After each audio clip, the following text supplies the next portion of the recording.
Hey everyone, welcome to another talk about LibreOffice WebAssembly.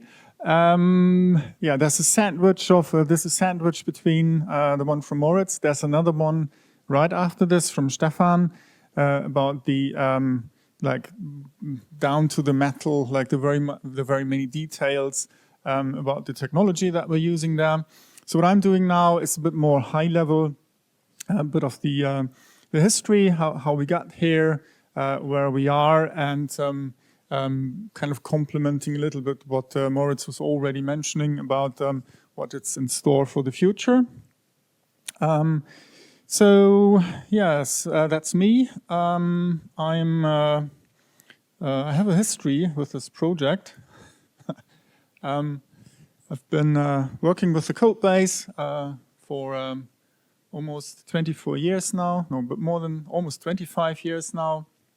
I've been working with a number of companies. I've always been working with the code base. There's this wonderful joke with the grandma who has been living in 5 or 6 different countries, but she never moved. She never left her home. So I've always been working with the same code. The code was renamed at least once, no, I think twice, from StarOffice to OpenOffice, and then from OpenOffice to LibreOffice, and through a number of companies, which is just brilliant. One of the wonderful things about open source is that your skills are nicely transferable, what you know about code.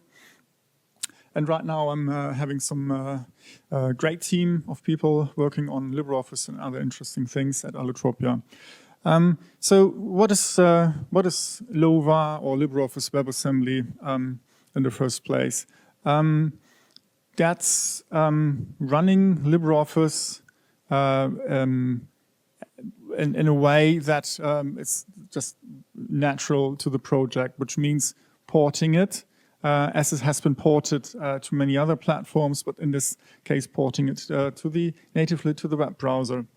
And the other thing that Moritz already mentioned about the WebAssembly story is if you run this natively and if you run this in the browser, then of course you can do all those things that you can do with the desktop or with the mobile version, which is very fine granular programmability of that engine, which is a very powerful thing. So if you've seen what other people have been doing with LibreOffice, integrating that into larger applications and environments, automating that, scripting that, embedding that, even sometimes invisibly as an engine, that's where the strengths are for that code.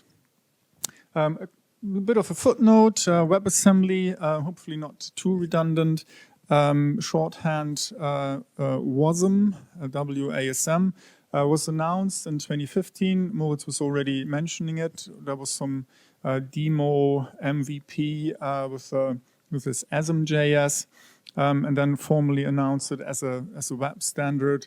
It got W3C recommendation, and it was, I think, ratified in 2019. And by now, quite widespread browser support. So if you look at this overview, you can go there. That's the WebAssembly compatibility page. You see that most of that is green.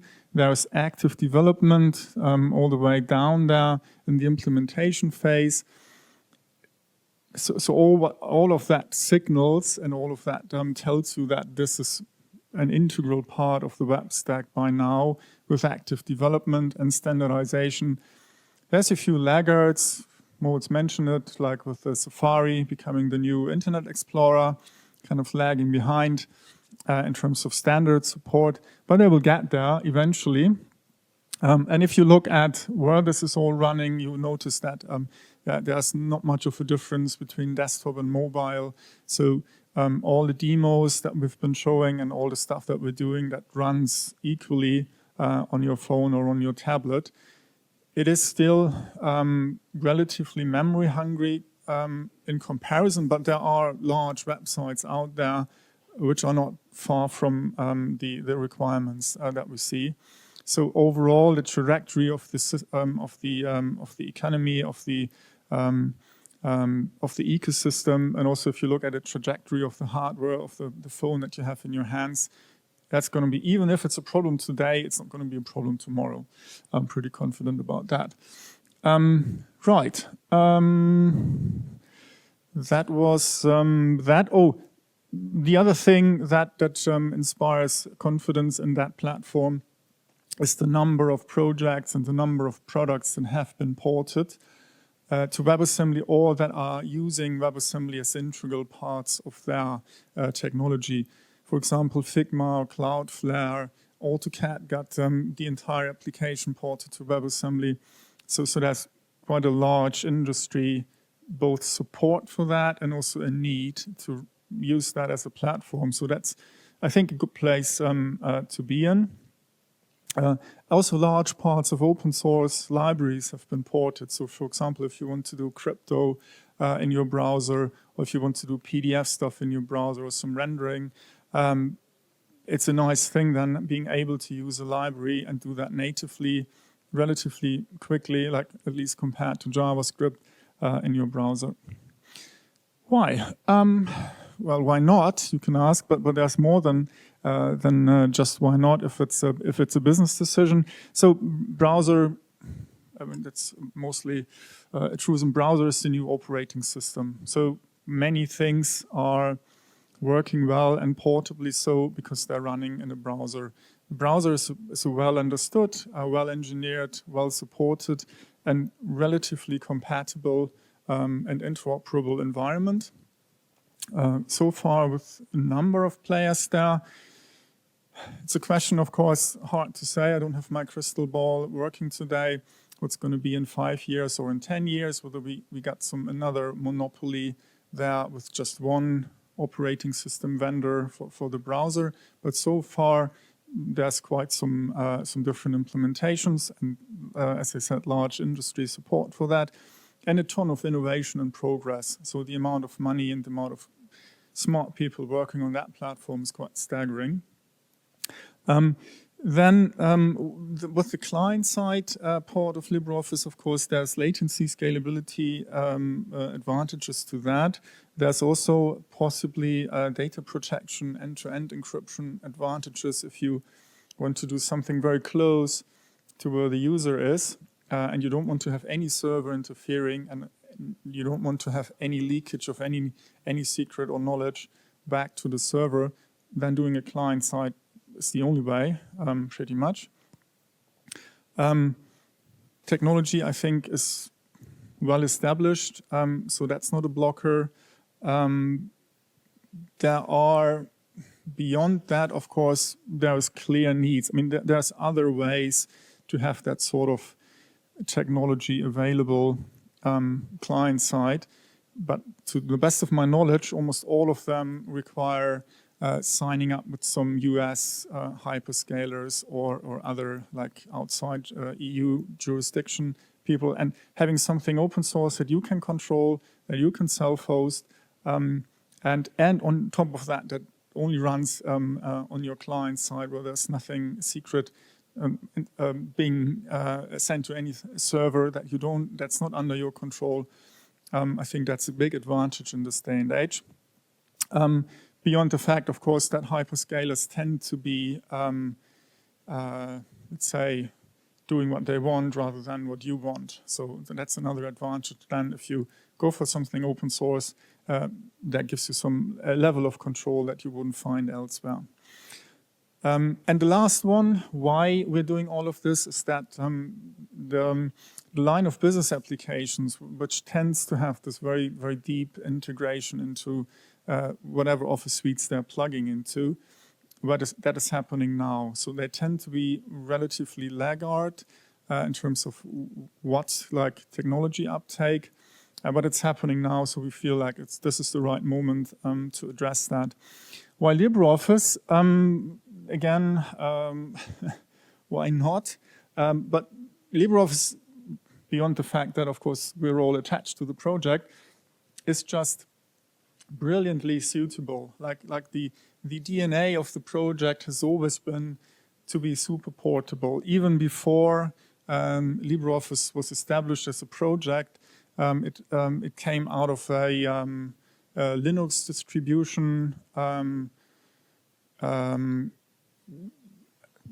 project that was there to make LibreOffice, OpenOffice more portable and easier to build. So this portability and the fact that it should be running on even on obscure hardware like MIPS and other things that OpenOffice never really cared for, that's in the DNA of the project. Beyond that, of course, it's great to have the same technology, the same, like literally to the bit, the very same code everywhere. Because you don't have the problem then that you have different implementations with different bugs and different feature sets, different behavior and different rendering. Because there's one thing you don't want for Office Suite is to have a document that renders differently. What you also don't want is to have to explain to your users that, oh, sorry, this feature is not available in the web version. You need to go back to your desktop, to your Office, and then load it in your desktop version. And then you need to save it again, and then you can continue in your nice web application. That kind of sucks. The next thing, the synergies, like the health of the ecosystem here, with more than 10 companies, with a community, with around 10,000 commits per year, and a very evolved, mature code base that is like industry leading. If you look at the defect density that Coverity, for example, reports in terms of static syntax analysis, that's right up there, industry leading. Right, and of course then the fact that it's C++, which is another great advantage for portability. And the fact that everything that we, beyond, maybe with the exception of Java, but every part of the technology stack that LibreOffice integrates is either C++ or C, or even more low level. So technology-wise, there was, I think, 100% match for that. So that's this LibreOffice technology, which is a great label for what we're doing here, which is LibreOffice as the Office suite, but the technology beyond that goes far beyond the classic Office suite, because you can do this PDF conversion in the background, you can do automated document generation. None of that involves any GUI or user interaction, or as Moritz was outlining, this integration where it's hardly visible that this is actually LibreOffice. There's no LibreOffice there. There's just some nice page where you can enter text, or you can enter numbers or tweak some charts, and it's not visible that this is LibreOffice, but it's there as an engine. And this technology thing is a brilliant, and you've seen the logo there with this nice electrons going around the LibreOffice logo. Just loving that. Right, just some idea what's the source of the code contributions. As you see, there's quite a variety of input there. Yeah, massive amounts of contributions. And there's this virtuous circle of an open source project where it's a real bonus, a real benefit if you contribute your changes back. And if you're not contributing back, that will hurt you. So there's this incentive to contribute back. And if everyone is contributing back, everybody wins, because then there's, I don't know, 5, 6, 7 parties contributing massive amounts of code. So everybody has to do just a sixth of the amount instead of everyone has to reinvent the wheel. And building on top of that, and so in the long run, I'm absolutely convinced that's the winning horse. How will we do it? So let me tell you some stories from the trenches. The core idea was, hey, this is an auto tools project, so we're just gonna find a cross compiler, configure that properly, and there we go. Like we did that for Windows, for the MinGW build, or for Windows ARM, or how we do that for Android. So that there's quite some experience in the project to do that. Yeah, so what we didn't want to do, although in theory we could have done that, we didn't want to use any other build systems. We didn't want to touch the auto tool space configure. And so that pretty much kind of nailed down that we had to use mscripten as the tool chain and how we would be setting that up. Then the other question was we need some graphics, right? I mean, we need to have a GUI where people can click the mouse and type some text. And LibreOffice has its own GUI abstractions. And luckily, there was already a native Qt5, KF5 plugin for the GUI. Well, it was kind of obvious then because Qt5 was the first release that actually had WebAssembly support in decent quality with some nice demos there. So we thought, why not use that and run with it? So that sounded like a great plan when we started. What we also said initially, that was in 2020, we didn't want to use any of those fancy experimental WebAssembly features. So because when we read on that, it was like, oh, this is kind of, as Moritz then outlined, you need special features, you need special flags. The browsers might not support that properly, so no threading. So the shared array buffer, we wanted to avoid that. We also wanted to avoid dynamic linking because that was pretty clear. That was super like early stages in mscripten, and they said, yeah, don't use that. This is really experimental. So we had to use a statically linked binary. So get all the libraries into one big blob. And we also said, no native WebAssembly exceptions because that was also kind of experimental. And we said, yeah, okay. So we already knew from Android how large some binary would be getting. So it was pretty clear that would be north of 100 megabytes, and knowing the browsers and the landscape there. So we said, let's just chop everything off, just focus on writer initially, and leave out the rest and don't build that.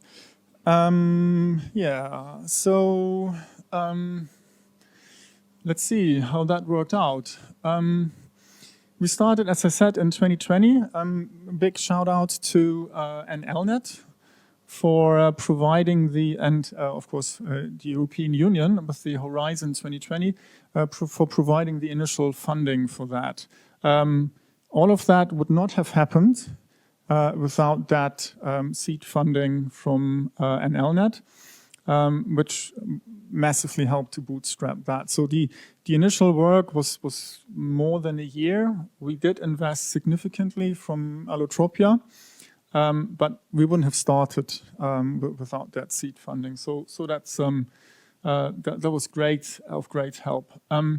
Just a side note, I had looked into this already in 2015, back in the day at CIB.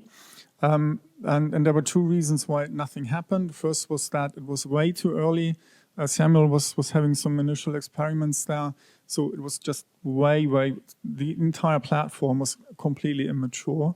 So that would have failed spectacularly. And the second was that this investment at the time would have been massive. So that was the reasons why we skipped that.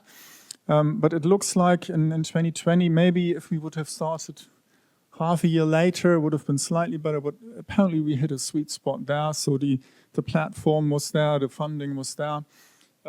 Also, lots of thanks to Collabora for also investing and co-investing here for funding the offline mode, also using the LibreOffice binaries and online. So yeah, very quickly, that's the timeline. December 2020, October we started. December 2020 we got a build going. So that's this old adage is it builds, ship it. So yeah, we thought we can't be that far from shipping it. Well, it turns out we were, because it took another year or almost another year then for getting actually something visible on the screen. Fast forward to February 2020. 2022, when we had the first fully working demo at FOSDEM. So there was like 1.5 years in. So it was a bit more work than we thought it would be. And then after that, it was relatively, in comparison, relatively quickly. We had to reduce the investment a bit for a number of reasons, but in comparison to the amount of work that went in before, that was kind of a walk in the park. So we got Calc and PDF going. We got the Collabora Online port going. We were showing that this year at FOSDEM with the demo.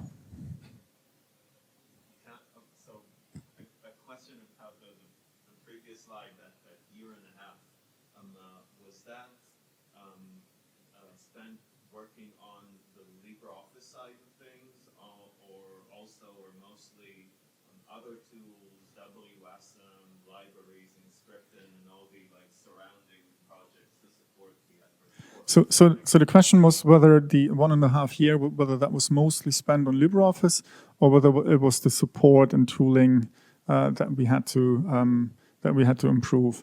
The answer is it was mostly spent on LibreOffice, and luckily the tooling improved without much input from us in parallel.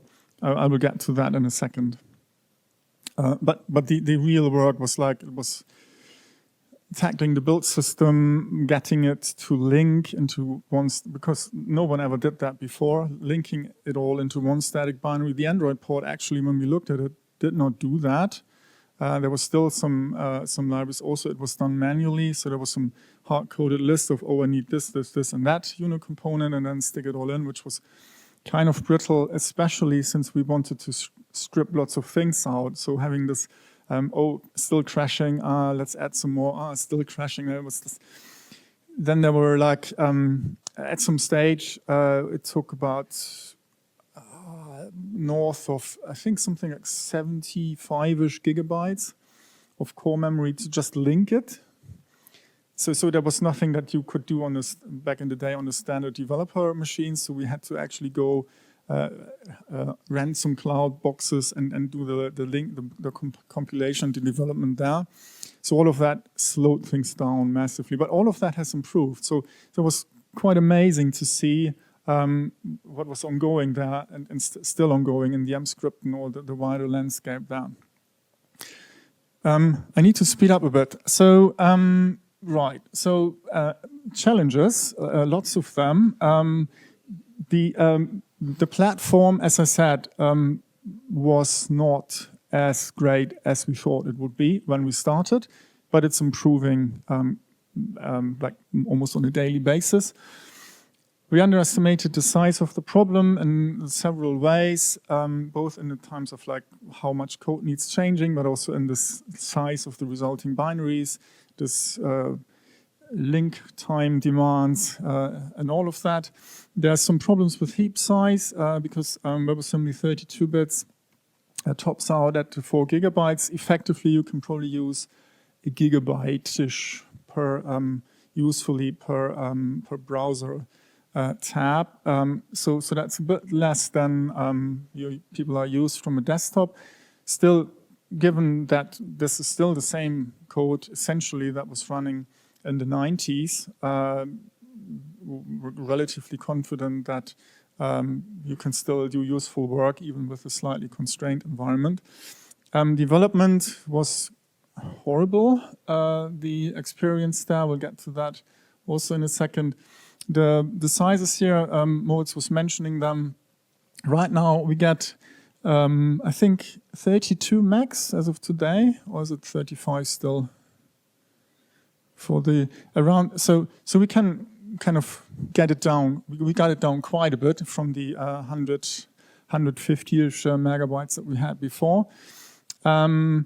Yeah, so, and there's this static file system image, there's the embeddability and programmability. I can just refer you, that's if you're interested in that, stick around. There was going to be the talk from Stefan in a few minutes. So the dev experience got massively better. Build and link time improved with the M-script in 23. We've now, by now, I wouldn't say we forked it, like technically we forked it because it's on GitHub, but we're not intending to fork it, so we're trying to upstream whatever changes we're making there. But we do actually invest also in the tooling and in the support libraries because we have to. And of course, most of the work, like by a large margin, has been done by other people anyway. So the Chrome thing, so you can actually do source level debugging now for WebAssembly binaries. There's a few tricks you need. I would strongly recommend you use Chrome for that.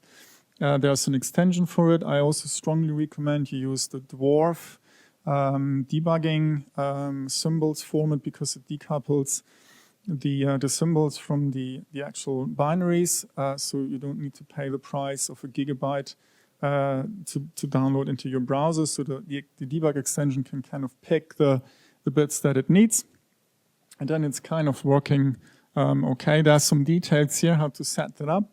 I don't have the time now to dig into that. The status quo, so we have the Collabora Online support there. There was a talk with Kalen at FOSDEM this year. So the idea was pretty much the same as for LOWA, which is get the C++ WebSocket daemon that is providing the server component for Collabora Online, port that to WebAssembly, link it all into one big blob, including the LO kit, which is then carrying LibreOffice behind it, and have that available in the Collabora Online client side. And if you do that, you can use your JavaScript, like the standard code that runs there with a normal online setup. But if you want to do something offline, because the network goes down, you can do that by plugging in the WebAssembly thing, which emulates, like to the bit, exactly the same code, always this LibreOffice technology, brilliant thing, emulates a local version of that Collabora Online server right there in your browser. And there's two code paths now in JavaScript. One is talking over a real WebSocket with the remote server, and there's a one fake socket that talks to the local WebAssembly version of that server. So if you give that local thing your document, you can start. You can continue working with the document even if you're offline, and that's how it looks. So network is down, and you can still type here. Watch the video. There's a link on the slides from the FOSDEM that has the demo from Kalen. Right. So the LibreOffice component technology, where you can program every single bit of it. You can even implement your own components. You can even implement your own remote protocols, your own file system abstraction with that. You can tweak everything in the document. You can provide your own GUI. You can add sidebar components, all of that, if you can use so that would be nice to be able to do that in a browser. And also, and that's the other side of the coin, being able to really have a nice developer experience integrating that into your web application. Right, and that's what we're working on. So Stefan started adding those bindings. There's going to be details in a minute, I guess, maybe. Well, in less than a minute. We're using embind, which is like boost bind, so that's some C++ hack to make those like thousands of classes and probably 10,000s of methods available on the JavaScript side. That is what Moritz was showing earlier. And it enables full scriptability from the client side, including everything like callbacks, GUI, deep document inspection, etc. A web component thing, that's the other thing, that's the developer experience side, make that easily digestible by the standard web developer who can't be bothered to go through the standard LibreOffice SDK experience, which is usually a day or two of tweaking things and fiddling. So our goal here is to provide something where people can just install the Node.js package, and in 5 minutes they're ready to go. And of course, there's some glue code and some embedding and some tweaking and some how-to, some documentation to make that easily embeddable. The cross-origin problematic that Moritz was mentioning is a bit of a work in progress there. So I think I'm out of time. Let me finish here with stay tuned and maybe see you at SFSCon, where we're going to announce the real deal with something that is hopefully then that you can actually use at the very day. Thanks so much.